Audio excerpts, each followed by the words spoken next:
Hello viewers, welcome to IT System Admin and Information Technology Learning tutorial channel for you. Today in this tutorial I am going to show you how to hide physical tab in Cisco packet tracer device. Sometimes it becomes very important for you, so don't forget to watch full video. To hide physical tab in Cisco packet tracer device, go to your Cisco packet tracer and I am going to show you the physical tab.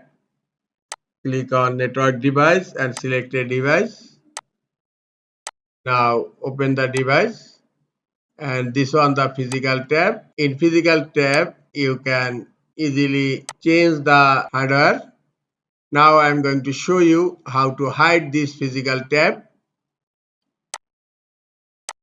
Click on options tab on upper left corner, then click on preferences.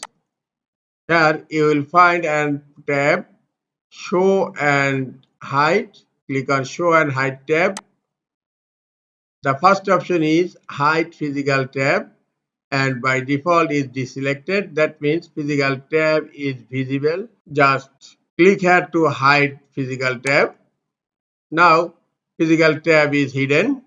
Just close preference and open the router again. There is no physical tab is appeared here. This is all for today. Hope this tutorial is helpful for you. Keep watching for next tutorial. Thank you very much.